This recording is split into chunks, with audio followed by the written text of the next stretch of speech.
Reaction.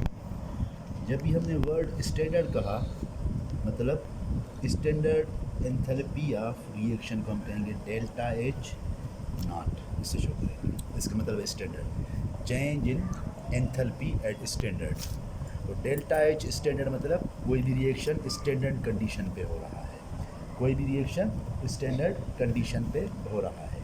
इसके लिए हम क्या करेंगे, delta H standard. Standard enthalpy of reaction क्या होता है, कोई स्टैंडर्ड का मतलब क्या है, ये स्टैंडर्ड का मतलब क्या है, इसमें हम कहेंगे जो सब्सटेंस है वो कितना हो 1 मोल, सब्सटेंस 1 मोल हो नंबर 1, और प्रेशर कितना हो 1 एटमॉस्फेयर, और टेम्परेचर कितना हो 25 डिग्री या फिर 298 केल्विन। इस कंडीशन को हम कहेंगे standard enthalpy of reaction, standard enthalpy change.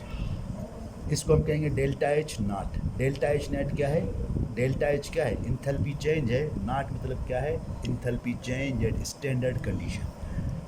Standard condition में क्या होगा, सब्सटेंस 1 मोल होगा, रिएक्टेंट 1 मोल होगा तो प्रोडक्ट 1 मोल बनेगा, और प्रेशर कितना हो 1 एटमॉस्फेयर, और टेम्परेचर 25 डिग्री हो या फिर केल्विन में 298। जब ये तीनों कंडीशन होंगे उस डेल्टा एच एंथैल्पी को हम क्या कहेंगे, स्टैंडर्ड एंथैल्पी चेंज।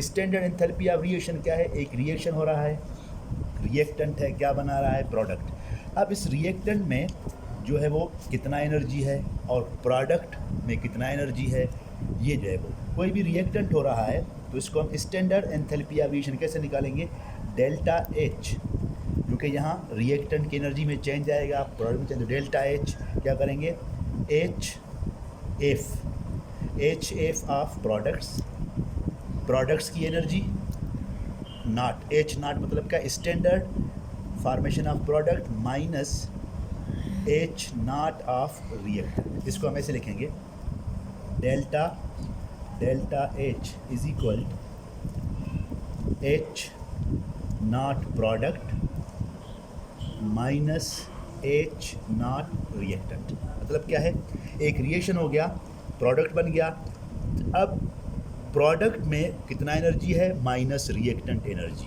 जो आप माइनस करोगे आपको इतना एंथैल्पी चेंज मिलेगा। लेकिन ये एंथैल्पी चेंज क्या है, स्टैंडर्ड, मतलब ये कब हो रहा है, सब्सटेंस आपका रिएक्टेंट 1 मोल है और प्रोडक्ट 1 मोल है, और 1 एटमॉस्फेरिक प्रेशर है और 225 डिग्री सेंटीग्रेड है।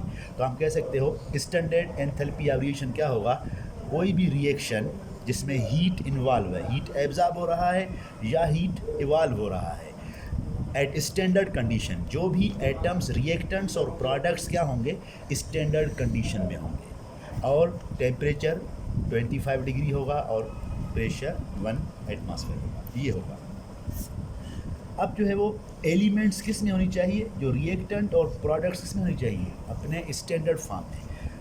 रिएक्टेंट्स और प्रोडक्ट्स स्टैंडर्ड फॉर्म में होनी चाहिए। Reactant and products must be in standard form. इसको मैं वापस डिफाइन कर रहा हूँ। स्टैंडर्ड एंथैल्पी ऑफ रिएक्शन क्या है, कोई भी रिएक्शन हो रहा है, रिएक्टेंट्स प्रोडक्ट है, रिएक्शन हो रहा है, उसके लिए कंडीशन क्या है, स्टैंडर्ड। स्टैंडर्ड का मतलब क्या है, एक रिएक्शन हो रहा है, उसका 1 एटमॉस्फेरिक प्रेशर उसका प्रेशर है, 25 डिग्री पे हो रहा है, और रिएक्टेंट और प्रोडक्ट क्या है 1 मोल है, लेकिन 1 मोल है, लेकिन फिर भी जो रिएक्टेंट्स और प्रोडक्ट्स हैं अपने स्टैंडर्ड एलिमेंटल फॉर्म मतलब नेचुरल स्टैंडर्ड फॉर्म में है। तो हम कहेंगे जैसे कि Cl2 हमें नेचुरल फॉर्म में किस में मिल रहा है, Cl2 गैस में मिल रहा है, Cl2 गैस में। F2 हमें नेचुरल किस फॉर्म में मिल रहा है, F2 गैस में मिल रहा है। इसी तरह H2 हमें किस में मिल रहा है, नेचुरल गैस फॉर्म मिल रहा है। इसी तरह O2 हमें नेचुरली O2 गैस के फॉर्म में मिल रहा है। N2 नेचुरल फॉर्म में गैस में। सल्फ़र हमें किस फॉर्म में मिल रहा है, सल्फ़र किस फॉर्म में मिल रहा है, सॉलिड में। कार्बन नेचुरल फॉर्म में क्या होता है, ग्रेफाइट। क्योंकि कार्बन डायमंड भी होता है, लेकिन स्टैंडर्ड जो फॉर्म उसका क्या होता है, ग्रेफाइट। स्टैंडर्ड वो है जो नेचर में 90% क्या होता है, कॉमन आपको मिलता है। सल्फ़र के भी मुख्तलिफ फॉर्म्स हैं, एलोट्रोपिक फॉर्म्स हैं, लेकिन सल्फ़र का जो S8 सल्फ़र है, इसका जो है वो आर्थोरोम्बिक फॉर्म क्या होता है, स्टैंडर्ड फॉर्म होता है। मतलब जो आप सब्सटेंस ले रहे हो, एलिमेंट्स ले रहे हो, वो किस में होनी चाहिए? Standard form. स्टैंडर्ड फॉर्म मतलब क्या है? जिस फॉर्म में वो नेचर में पाए जाते हैं, जैसे कि Cl2, जैसे कि Br2 किस फॉर्म में पाए जाते हैं? नेचर में लिक्विड, तो Brt लिक्विड, ये स्टैंडर्ड फॉर्म है। I2 किस में होगा? सॉलिड, ये इसका स्टैंडर्ड फॉर्म है। तो कोई भी एलिमेंट्स अगर आप स्टैंडर्ड फॉर्म में लेते हो, उसका डेल्टा एच किसके इक्वल होता है? ज़ीरो, क्योंकि उसका डेल्टा एच होता नहीं है। वजह क्या है? क्योंकि ये नेचुरली इस फॉर्म में प्रेजेंट है, इनको आप नहीं बनाते। जो भी नेचुरली इस फॉर्म में मौजूद है, मतलब आपको तैयार शुदा वो मिले हैं, मतलब उनकी डेल्टा एच क्या है? ज़ीरो है।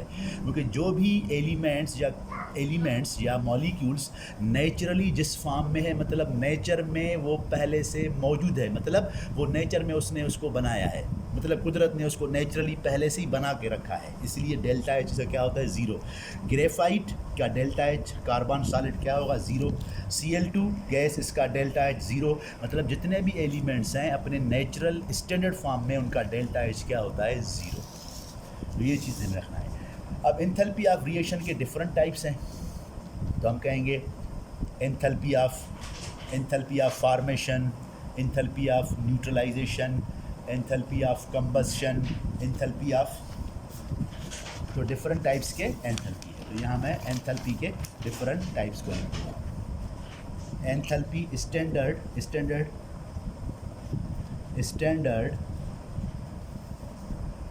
एंथैल्पी ऑफ रिएक्टेंट क्या होनी चाहिए? 1 मोल, प्रोडक्ट 1 मोल होनी चाहिए। और रिएक्टेंट प्रोडक्ट्स अपने स्टैंडर्ड कंडीशन में, मतलब जो नेचर में मिलते हैं, जैसे Cl2 गैस नेचर में मिलता है, इस तरह Cl2 लिक्विड नहीं लेंगे, Cl2 एक्वस आप नहीं लोगे, क्योंकि उसकी कुछ ना कुछ एंथैल्पी होती है। अब देखो, और सब्सटेंस 1 मोल होनी चाहिए। देखो ये H2 1 मोल ये है, Cl2 1 ये मोल है, और कितने बेन मोल रहे हैं? प्रोडक्ट्स 2 मोल, ये 2 मोल है, प्रोडक्ट्स 2 मोल है। तो मतलब स्टैंडर्ड में क्या होनी चाहिए? रिएक्टेंट 1 मोल होना चाहिए और प्रोडक्ट भी 1 मोल होना चाहिए। तो स्टैंडर्ड के हिसाब से ये इक्वेशन क्या हो जाएगा? गलत हो जाएगा। तो स्टैंडर्ड के हिसाब से क्या होगा? इसको 1/2 से हम डिवाइड करेंगे, 2 से डिवाइड करेंगे। 1/2 हाफ, ये हाफ Cl क्या हो जाएगा? 1 मोल होगा रिएक्टेंट, क्योंकि हमने कहा रिएक्टेंट भी 1 मोल होनी चाहिए और प्रोडक्ट भी है। यहाँ रिएक्टेंट कितने मोल है? 1, ये 2 मोल है, मतलब ये स्टैंडर्ड कंडीशन नहीं है। स्टैंडर्ड कंडीशन का रिएक्टेंट 1 मोल। अब देखो इसको मैं अगर 2 से डिवाइड करता हूँ इसको, तो ये क्या होता है? हाफ हाइड्रोजन, हाफ Cl2, तो हाफ क्या होगा? 1 मोल और 1 HCl। तो ये आपका स्टैंडर्ड कंडीशन। इसी तरह देखो नाइट्रोजन का 1 मोल, अमोनिया हाइड्रोजन के 3 मोल, कितने टोटल मोल है? 4, और अमोनिया कितने मिल रहे हैं? 2, तो मतलब ये 4, 2, ये भी स्टैंडर्ड नहीं। अब अगर मैं इस इक्वेशन को 2 से डिवाइड करूं, देखो अगर मैं इसको 1/2, तो हाफ मोल नाइट्रोजन, हाफ ये, और ये 2/3 ये हाफ, और ये बनाता है 1/4। अब ये आपका स्टैंडर्ड कंडीशन। तो मतलब इक्वेशन को अगर आप 2 से डिवाइड करोगे तो आपको ये स्टैंडर्ड कंडीशन मिल जाएगा। तो ये ध्यान में रखना है बस। और जितने भी आप एलिमेंट्स या रिएक्टेंट्स लेते हो, उसको स्टैंडर्ड कंडीशन है, मतलब हाइड्रोजन गैस के फॉर्म में नेचर में मिलता है, Cl2 गैस के फॉर्म में मिलता है, Cl2 एक्वस हुआ तो उसको हम काउंट नहीं करेंगे, ठीक है। स्टैंडर्ड मतलब क्या है? उसकी जो नेचर में मिलता है वो O2 जो गैस के फॉर्म में, नेचर फॉर्म में। इसी तरह आयोडीन, I2 किस में होता है? नेचर में, सॉलिड में, लेकिन I2 एक्वस भी होता है, जो एक्वस है वो नहीं स्टैंडर्ड फॉर्म में। और स्टैंडर्ड जो भी एलिमेंट्स है उनका डेल्टा एच क्या होता है? स्टैंडर्ड फॉर्म में उनका डेल्टा एच किसके इक्वल होता है? 0 के इक्वल होता है। इस बार चुप। एंथैल्पी के डिफरेंट टाइप्स हैं। एंथैल्पी ऑफ फार्मेशन कौन सा? स्टैंडर्ड एंथैल्पी ऑफ, इसको हम कहेंगे डेल्टा HF। डेल्टा HF क्या है? It is a standard enthalpy formation. मतलब क्या है इसका? ये स्टैंडर्ड एंथैल्पी फार्मेशन क्या है? हमारा टेम्परेचर 25 होगा और प्रेशर 1 एटमॉस्फेयर होगा। प्रेशर क्या होगा? प्रेशर हमारा 1 एटमॉस्फेयर होगा, और सब्सटेंस क्या होगा? 1 मोल होगा। तो ये और क्या होगा? स्टैंडर्ड एंथैल्पी ऑफ फार्मेशन क्या होता है? When 1 mole of compound, 1 mole compound produced from their components या elements in their standard state. 1 mole compound element से, उसके उन एलिमेंट से जो अपने स्टैंडर्ड स्टेट में है उससे बनाया जाए। मतलब एंथैल्पी ऑफ फॉर्मेशन क्या होता है? It is the amount of heat absorbed और evolved when 1 mole of compound is form. मतलब एंथैल्पी ऑफ फॉर्मेशन, ये इसका मतलब क्या है? स्टैंडर्ड एंथैल्पी ऑफ फॉर्मेशन क्या है? ये वो एंथैल्पी है जिसमें अमाउंट ऑफ हीट क्या होता है? एब्जॉर्ब होता है, या अमाउंट ऑफ हीट इवाल्व होता है जब एक कंपाउंड अपने एलिमेंट से क्या होता है? फॉर्म होता है। और वो एलिमेंट्स किस फॉर्म में हो? स्टैंडर्ड फॉर्म में हो। 1 mole compound is produce from their elements at standard condition when amount of heat is lost or given. तो ये देखो, जैसे कि ये है मैग्नीशियम प्लस ऑक्सीजन, इसका देखो क्या बनता है? MgO। अब देखो MgO सॉलिड क्या है? ये 1 मोल है। रिएक्टेंट्स दोनों 1 मोल, तो ये क्या है? 1 मोल, ये 1 मोल, ये कितने? 2 मोल हैं। तो हम क्या करेंगे? स्टैंडर्ड के लिए क्या होगा? इसको मैं 2 से डिवाइड करूँगा, इसको 2 से डिवाइड करूँगा, तो क्या होगा? Half mole magnesium, half mole oxygen मिलके इसको बनाएंगे। जब हाफ हाफ क्या होगा? तो 1, ये 1 मोल। तो 1 mole of reactant combined to form 1 mole of product in from their standard condition from their elements at standard conditions. तो हम कहेंगे स्टैंडर्ड एंथैल्पी ऑफ फॉर्मेशन क्या होता है? स्टैंडर्ड एंथैल्पी ऑफ फॉर्मेशन क्या होता है? ये डेल्टा एच मतलब क्या है? चेंज इन टेम्परेचर, हीट है। तो हीट रिलीज होगा या एब्जॉर्ब होगा जब 1 मोल कंपाउंड अपने किससे बनेगा? एलिमेंट से बनेगा। जब 1 मोल कंपाउंड अपने एलिमेंट से बनेगा, और वो एलिमेंट्स कौन से होंगे? स्टैंडर्ड फॉर्म वाले। तो ये इसी तरह अगर देखो कार्बन प्लस O2 क्या देगा आपको? CO2। अब देखो ये 1 मोल का प्रोडक्ट है, और ये क्या है? ये 1 मोल और ये 1 मोल, और हमने इसको किस में लिया है?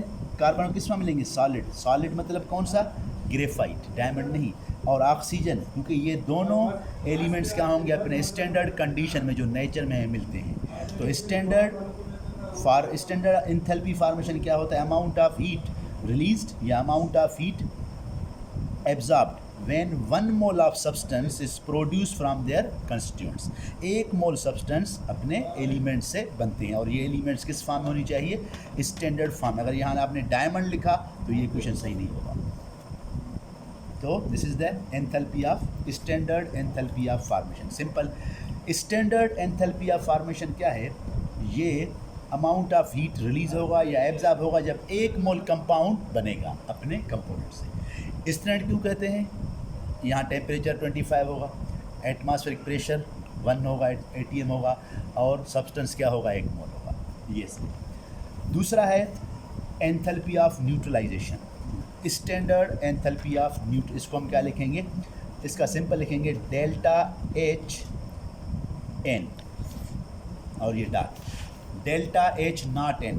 नॉट का मतलब क्या है? स्टैंडर्ड। N का मतलब क्या है? न्यूट्रलाइजेशन। ये एंथैल्पी ऑफ न्यूट्रलाइजेशन है। Enthalpy of neutralization. अब देखो एंथैल्पी ऑफ फॉर्मेशन एक्सोथर्मिक भी होता है और एंडो, मतलब कोई भी कंपाउंड बनता है उसमें एनर्जी रिलीज भी हो सकता है, एनर्जी यूज भी हो सकता है। तो एंथैल्पी ऑफ जो फॉर्मेशन है वो एक्सो भी हो सकता है, एंडो भी हो सकता है। लेकिन जो एंथैल्पी ऑफ न्यूट्रलाइजेशन क्या होता है? जब 1 मोल